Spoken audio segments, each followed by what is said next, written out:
Manganganak na yung misis ko, hindi pa rin tuloy yung laban nyo. Alam ko, pakiramdam nyo, inuulol-ulol na lang kayo dahil yung laban hindi matuloy-tuloy. Pero ang dahilan naman ngayon guys, merong sakit si Wakno. Pagdasal na lang natin na gumaling agad yung idol nating si Wakno para matuloy na yung laban. Teka, baka kilala mo lang ako at lagi kang nanonood pero hindi ka pala nakapollow sa page. I-follow mo na yan.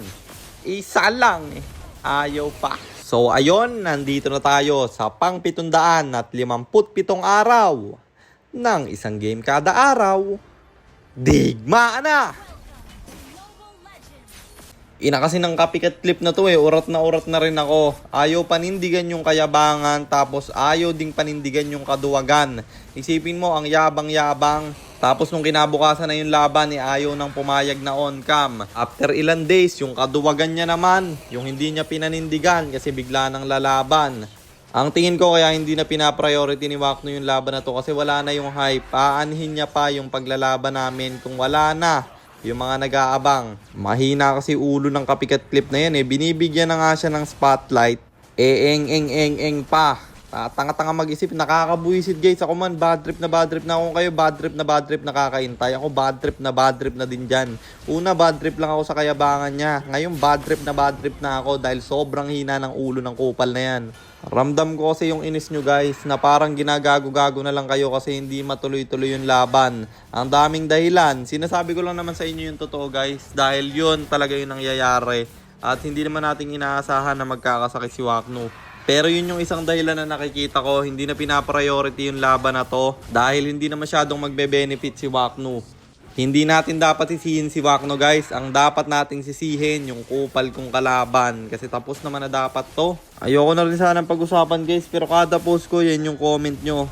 Siyempre naghahanap kayo ng paliwanag kung bakit wala pa rin.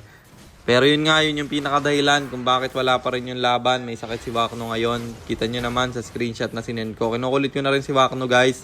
Pero wala tayong magagawa. May mga hindi inaasahang pangyayari na humahad lang sa laban namin. Pero isa lang mapapangako ko sa inyo. Pag natuloy yung laban na to, dudurugin ko yung hayop na yan. Maibawi ko man lang kayo sa inis, sa pag-aantay nyo. O siya, magsuot na lang muna kayo ng untilted shirt para mawala yung pagiging tilted nyo. Ma-order nyo lang yan sa link sa comment section bro. Balik na muna tayo sa game. Sobrang dami ko ditong error guys. Hindi ko mapatay-patay yung mga kalaban dahil rin siguro sa support emblem. Sa mga Hanzomain nga dyan, comment nyo kung ano yung mga mali kong ginagawa para ma-improve ko yung paggamit ko ng Hanzo. Kasi alam nyo naman na bago lang ako dito. Gusto kong gumaling sa Hanzo kasi alam ko na magagamit ko to kapag nag-grind na ako ng solo sa live ko next season. Sa mga hindi nakakaalam, magla-live ako next season at magso-solo ko hanggang sa makabuo ako ng 5 man. Kasi marami pa rin ang hindi makahanap ng kalaro. Doon ituturo ko kung paano kayong makakahanap. Papakita ko sa inyo yung step by step. Manood lang kayo palagi ng live ko. Araw-araw ako magna-live nun guys. Wala na munang palya. Hanggang sa makabuo ako ng 5 man na nakuha ko lang lahat sa random. May mga nagko-comment na kilala na daw ako. Madali lang ako makakabuo ng 5 man pero hindi ako magpapakilala guys. I-hide ko yung identity ko. At sobrang haba na naman na naging daldalan. Hindi ulit natin na malayan na natapos na pala yung laban. Kaya panalo na naman tayo. And ang standing na natin ay 647, 110, 647 wins, and 110 losses. Para naman sa mga bago lang at hindi pa nakakaalam, ang ginagawa po nating content tuwing 9 PM ay 1 game per day.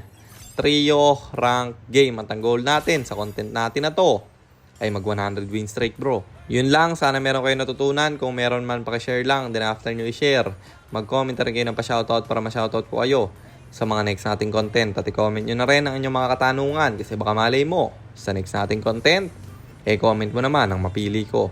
At para naman sa mga gustong magpapilot ng ML account, mag-PM lang kayo, magre-reply ako. At syempre, may bayad yon kahit ang anong rank. Pwede nyo ipapilot kahit anong hero.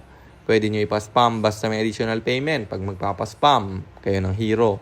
At yun lang guys, sana nag-enjoy kayo sa content natin na to.